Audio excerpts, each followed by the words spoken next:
Cette affaire a cours il y a de cela quelques mois, et parce que Mme Barbara Manzi, qui est la coordonnatrice du système des Nations Unies, et qui a en son sein 33 agences au niveau national et même au niveau délocalisé, et nous a fait l'approche pour déplorer le contexte sécuritaire préoccupant au niveau du Burkina Faso.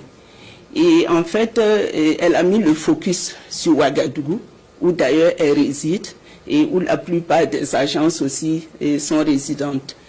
Et à l'occasion, il y a de cela 2 semaines, je lui ai posé la question de savoir quels étaient les indicateurs qu'elle avait pas devant elle, et qu'en la matière, l'approche serait de mettre tout sur papier, qu'elle nous transmette un écrit officiel du système des Nations Unies avec un justificatif que nous allons juger valable ou pas.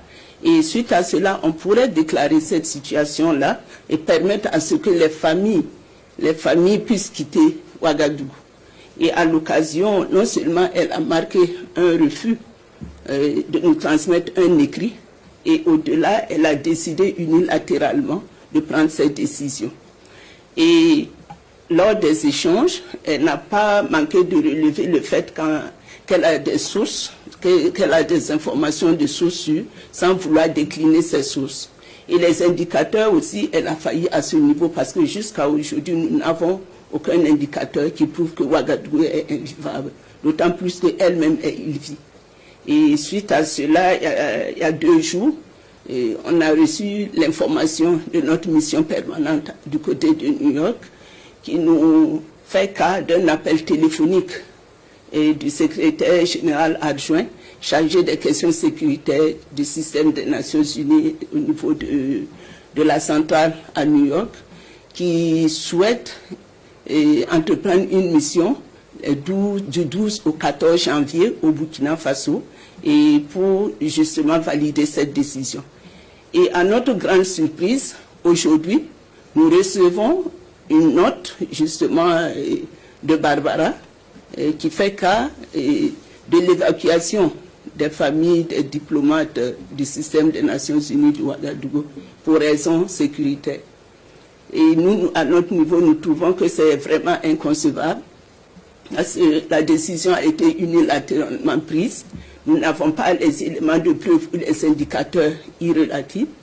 Et au-delà, le président Ibrahim Traoré a contacté le secrétaire général Guterres avant-hier, et qui dit ne pas être au courant d'une telle décision.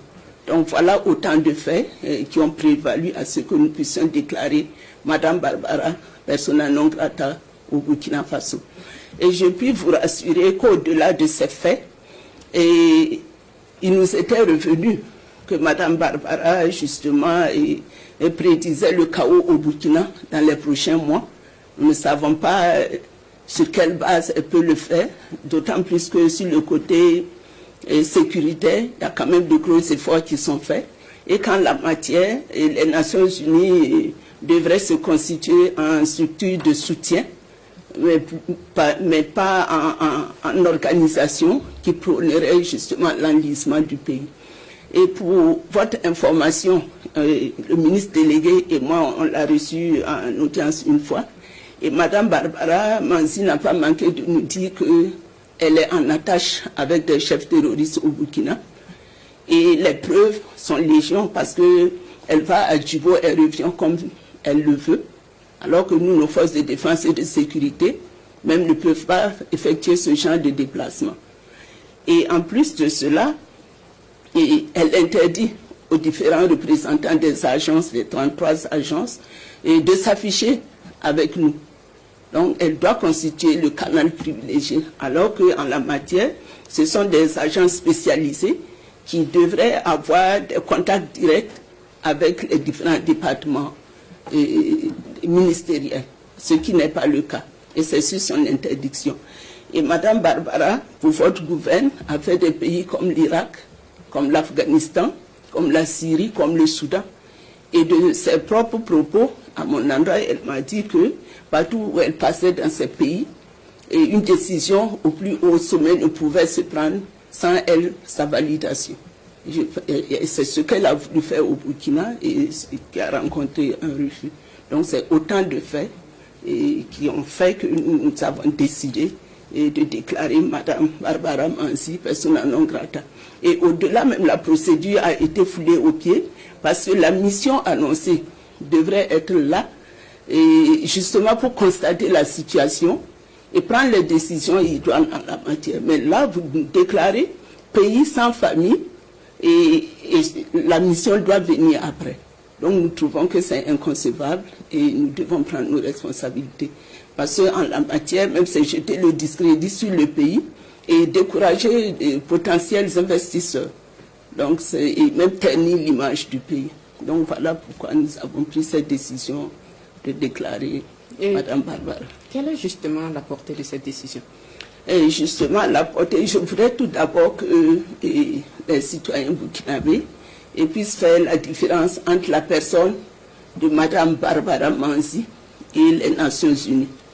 Voilà, parce que, comme je l'ai relevé tantôt, c'est l'individu, en fait, qui n'est pas en phase avec la vision du moment au Burkina Faso. C'est l'intéressé qui, dans l'exercice de ses fonctions, est en porte-à-faux avec les règles élémentaires en la matière. Et sinon, nous cadrons toujours une très bonne coopération avec les Nations Unies, qui constitue une entité de référence, avec en son sein 33 agences spécialisées et qui portent sur des secteurs sociaux et avec lesquels nous collaborons. Donc à ce niveau, c'est des éclaircissements qu'il faille avoir. Merci, Madame Olivia Fwamba.